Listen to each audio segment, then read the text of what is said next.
Well, hey there, Mama, and welcome back to the Moms Overcoming Overwhelm podcast, episode 90. I'm Emily McDermott, and I'm here beside you on this journey as we work together to declutter your home, head, and heart. Now, many of you who have joined our free Facebook group over at tinyurl.com/moms overcoming overwhelm have told me that you are caring for family members, whether it be your spouse or perhaps your children that have either disabilities or special needs. And today we're going to be talking to Alana Frost. She is a home organization guru. She has her own home organizing and relocation concierge. But something very interesting about her personal life is that her husband has a spinal cord injury, which has impacted the way that they have simplified and streamlined their home and their routines. And also, Alana told me that her husband is, quote, unintentionally messy. Maybe you have family members in your home and you can relate to that. So we are diving into all of her recommendations and tips and tricks about how we can best support our family members that might have disabilities or special needs as we work to simplify, declutter, and streamline. So Alana is the founder and CEO of Alana's Organizing, a home organization and relocation concierge, and she's determined to help busy women efficiently manage their hectic lives and feel more at peace in their home. She's passionate about supporting women as they strive to live their best life, not only by assisting them with their organizing needs, but also giving back to support various women's charities that are close to her heart. And Alana actually has a special freebie that you can find in the show notes today, 10 mistakes you're making when organizing your home. So make sure you check that out. And so without further ado, what do you say? Grab that notebook and pen and let's dive into our conversation with Alana Frost. Hey there, Mama. Are you tired of all the stuff crowding your home, calendar, and mind? Do you wish you could say goodbye to the endless to-do list running around in your head? Want to declutter but don't know where to start? You're in the right place. Welcome to Moms Overcoming Overwhelm, where you will find proven and practical solutions to declutter your home, head, and heart. Hi, I'm Emily, a wife, boy mom, and simplicity seeker. I struggled to get pregnant and felt overwhelmed until I discovered decluttering could create the physical and emotional space I needed to become a mom. Now, 2 kids later, I've transformed my life and motherhood by developing simple systems around decluttering, capsule wardrobes, kid stuff, cleaning and tidying, meal planning, time management, and more, and I can't wait to share them with you. If you're ready to reclaim the time and energy you crave, be present with your kids, and finally enjoy the life and motherhood you so deserve, let's kick overwhelm to the curb, shall we? Grab your lukewarm coffee, your notebook and pen, and clear up some counter space. Let's do this. Well, hi, Alana. Thank you so much for coming on the Moms Overcoming Overwhelm podcast. I am very happy to be talking to you today. Thank you so much for having me. I've really been looking forward to meeting with you and just getting a little chat and, going, just talking about things, talking about work and all the good stuff. Yeah, because you are a professional home organizer, and I love meeting people that are in similar business because everyone has kind of a different approach, and I always learn so much from other people. And I also find it fascinating how people come to this business. I kind of came to it through my struggle with infertility, which seems kind of strange, but then I've always been a very organized person, organized kid. I would clean out other kids' desks at recess. That was what I would do. So I would love it if you could tell us a little bit about you and your family, kind of the work that you do, and then how you like to spend your free time when you're not doing all those things. Yeah, of course. So I am Alana. I run a home organizing and relocation concierge. And, we really work with a lot of women and moms because they're just overwhelmed. And, we find that a lot of the time, when people are moving, that's really the most stressful time. And so really love to work with women and just, our mission is just to help them through these difficult transitions, empower them, give them more time for things that matter most in their life. So we're doing the organizing, we're doing the relocating, but we're really just focusing on helping support these women through these transitions. And a little bit about me, I am married to my wonderful husband, and we've got a little dog. She is quite a handful. But we love to just do things, going to the beach, going out to restaurants and art shows and things like that. And so yeah, that's pretty much that's me and what we do. And when I'm alone, when I have time by myself, I try to actually I've been trying to incorporate some hobbies lately, because normally my idea of free time is just no one bothering me. Yeah, I understand that. Yeah, yeah, it's funny. It's like, oh no, I just want it to be quiet. I just want to be left alone. And so, but lately I've been finding this need to have like, something that is just for me other than just being alone. So I've been looking into little hobbies and things that I could do, just things that actually don't add clutter, so no crafting, nothing like that.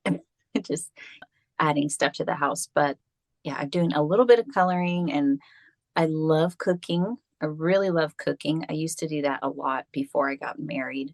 Wait, I should clarify that. I used to cook for fun before I got married. So now when I have opportunities, I really try to just like do a little bit of entertaining and have friends over and just do these little dinner parties where I really get to cook all this fun stuff and make an experience. So Yeah. yeah, those are That, some hobbies that I'm working on right now. that's awesome. And I love that clutter-free kind of vibe there. I went with my son, my very first time going to a Hobby Lobby a couple days ago, Oh, and it was an old Toys R Us that was changed into a Hobby Lobby, which means it's like it's huge. I was so overwhelmed, and I'm like, okay, let's find our one thing we need and get out of here, because it is some ways that people like to express themselves creatively, but it does bring a lot of clutter into the house. And I know you probably have also worked with clients that they have bags of things from Michael's and Hobby Lobby with the receipts from, a year ago. yes. That's very common. But I would love if you could tell us a little bit about a time, maybe it was the beginning of your marriage, maybe it was when you were starting your business, but just when you were kind of feeling overwhelmed, whether it be by your stuff or to-dos and routines, and things just kind of weren't working very well, and you kind of realized, okay, something needs to change. I need to be able to adjust this so that I can simplify things, make it work better for myself and my family. Can you give us an example of that in your life? Oh, yeah, definitely. Well, I would say the time that really stands out to me is the first 1 or 2 years when I got married. My husband and I, we both, we didn't live together until we got married. And so, I had spent my entire 20s living alone, just doing my own thing. And my husband, he's a little bit more of a collector than I am. I'm, pretty minimal. And so when we got married, oh my goodness, we had to combine our stuff, and it was like, okay, well, who's going to get rid of what? And he didn't want to get rid of anything. And I'm like, well, honey, we have to get rid of some stuff, like we both have to get rid of things. And so that was a real challenge. And my husband, he has a spinal cord injury. And so for him, he is home a lot, and his environment is really important to him. So when I was asking him to get rid of things, he felt like I was asking him to get rid of his environment that made him feel good, things that he could look at and touch and all that stuff. And so I had to be really careful about navigating that, because we had too many things in our home, and it was just a process of slowly getting rid of things, or slowly like, okay, honey, well, we'll have a yard sale. Well, what are a few things that we can dwindle down now?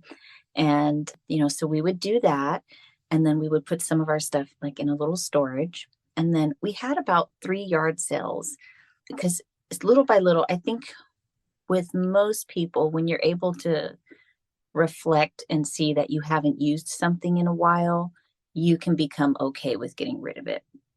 And so that's just what we had to do for the first couple of years of marriage, is just kind of have too much stuff in the house and then slowly get rid of it. And that really provided a way for there to just be respect of the other person's things, and respect of what, what his things mean to him and what my things meant to me, and just be able to come together so that, you know, everybody's happy. Yeah, I don't know if it's because I've been in this like minimalist mom, minimalist woman space for a while, but I find like in couples, usually you have one that's a lot more sentimental than the other. Mhm. And most of the women and moms I speak to, it's their husbands that are wanting to hold on to more of those things, like the t-shirts from high school and, these all the baseball caps and everything. And I love how you say that it's a process, because a lot of times people have this misconception that it's just sort of like this one fell swoop, or just like, you have one weekend and you're just going to get rid of everything. And I find it's a lot more like peeling those layers of the onion, where it's just kind of very slowly. And then you're starting to recognize, like you said, that, okay, maybe we can live without this and it's okay because we don't use it.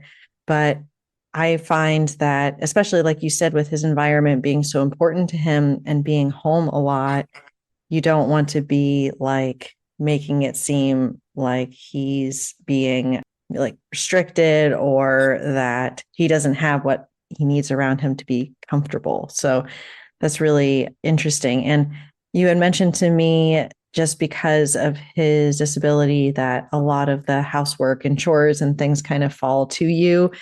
And the moms that I speak to, a lot of them kind of have what I would call like this kind of victim mentality, when they're like, okay, I'm always the one cleaning up. I'm always the one cooking. I'm always the one doing this and this and this. And a lot of times it's because they're not asking for help. But in your case, you kind of don't have the choice, to delegate. You're having to do that while also running your business and all these other things. So, can you tell us some of the ways that you've been able to streamline and simplify the way that you manage your home and the routines, so that you can support your husband, but then also be able to keep your sanity with running your business and all the things that you do? Oh, yeah. Well, I think just like in terms of like the getting rid of things that, when you have a unique situation at home where there's a lot of things happening, there's work, and then there's, medical stuff and caretaking stuff, and just trying to have a schedule. It's kind of like you're always having to recalibrate, always tweak, and okay, well, lots of communication, lots of just refining, and tweaking of things. Um, I know that, in the beginning, it was so difficult because it was kind of like I was putting out fires. Like I'd go clean one room, and then I didn't really have time to think about how everything was working at first. And so it was like putting out fires, go take care of one thing, but not really being able to identify what the real issue was because I was just so overwhelmed. And so over time, I realized, like, okay, well, even just like with cleaning, I thought, well, the more stuff we have in the house, then that's a lot more dusting and cleaning that I have to do. And so cutting down on things, I think we hear that a lot, like, oh, why do I have to get rid of my things? Well, you don't have to get rid of all your things, but it's, having things in the house that you need, or rotating things out of the house. Like I know during the summertime we love going to the beach, so my beach chairs they're in the house during that time. Now I do live in an apartment, so it may not be the case for everyone. It might be in the garage, but we have them easily accessible during the summertime. But then when it cools down, I put that stuff away, I put it in storage. And so I kind of have like a rotating way that will organize the house depending on what season that we're in or what's going on in our life. But everything being very intentional. With my husband's disability, he's in a wheelchair about 80 or 90% of the time. And so I've had to make things accessible for him, put things like lower so that he can get to things much more easily, keeping our walkways clear. That's a big thing, you know, and by talking with him, because he's not an organizing expert. So, I'm able to have these conversations with him, my point of view on our things and his point of view. So he'll need certain things around the house, but we'll talk about like logistics in terms of like, okay, well, we need to keep the hallways clear because otherwise you have trouble getting in and out. Or if the door's blocked, you're not able to get to your clothes. You're not able to get ready so easily. So that's helped us to come together on these decisions about like, okay, what's in the house and why is it there? But then also, when people have disabilities, they still have like a tremendous desire to be useful. They want to feel, they have value, that they're alive and, they can do things. And so, I've talked with him about what does he feel like he could do around the house to help out? Because even though for the most part I take care of everything, he wants to help out and I want him to help out, not because I want him to do all this work because I'm happy to do what I do for him, but I want him to experience the joy of being able to contribute to making our home peaceful and more calm. And so he's like, hey, I can make the bed. So great. In the morning, I don't even try to make the bed. I just, I let him take care of it or, washing dishes. Now I got to say, I don't love the way he washes dishes. But it is important. It's something that he likes to do. So I'm like, you know what? Okay, I'm just going to have to get over the fact that it's not perfect, but he's able to help out, he's able to contribute. And even that is different because sometimes his health is better and he can do more. Other times it's not. But I think everything in our house has a purpose. Like absolutely everything. We really, aside from some pictures on the wall and a couple little things here and there, like everything in our house is very, very intentional. So yeah, that's like the bulk of how things have had to be to help keep things flowing smoothly and help there to be some kind of sense going on around here. Yeah, that's really helpful. And you were reminding me of something that I've talked about as far as like when you're looking at a room and the three F's. So, how do you want it to feel? How do you want it to function? And how do you want it to flow as far as how you're doing life, right? And your normal activities. And of course, when you have someone with a disability, you're having to look at those questions in a different way because when it comes to the functionality, you want to make sure that your husband and accessibility, making sure that he can access everything and that it makes sense. I was watching a show. I don't know. It was like I don't watch a lot of home makeover shows, but I think maybe as a minimalist, like sometimes I just like watching them. That's like my escape. But just seeing the difference with someone in a wheelchair trying to figure out, okay, what does a closet look like? What does a bathroom look like as far as like reaching the toiletries and everything. And I think that for everyone, it's good to kind of keep that in mind, just understanding not only how do we want the room to function, but then, like you said, the things in the room, what function are they serving? And are we being very intentional about, what we have here and why? One thing I wanted to touch on, if you don't mind, you were mentioning about how your husband is a little bit messy. And I'm just smiling because I hear that from so many of the moms that I work with. It's if it's not their spouse, then it's their kids. And how have you been able to like gently help him as far as knowing, and he knows that things function better when the walkways are clear and all these other things. But how have you been able to help support him? We'll put it that way, in his unintentional messiness. Do you have any tips for those of us that are dealing with unintentionally messy housemates? Oh yeah. It's funny because I don't know if this is true for everybody, but it seems like there's waves, there's these waves of like things are relatively smooth. And then all of a sudden it's like every day he's making this tornado in the house. And I'm like, what are you doing? Like, Like the house is literally torn up in one day. And it's like, so sometimes, like if it's like a day, I'm like, okay, well, that's just today, you know? But if it starts carrying on over a few days, usually I tell you, communication is so important. And I think it's one of those things that even when we think we've got it down, we realize we don't ever really have it down because we have to keep talking and dealing with each other every day. But usually when he's like that, I'm like, okay, well, there's might be something going on with him. You know, maybe he's stressed or maybe he's just, kind of all over the place inside.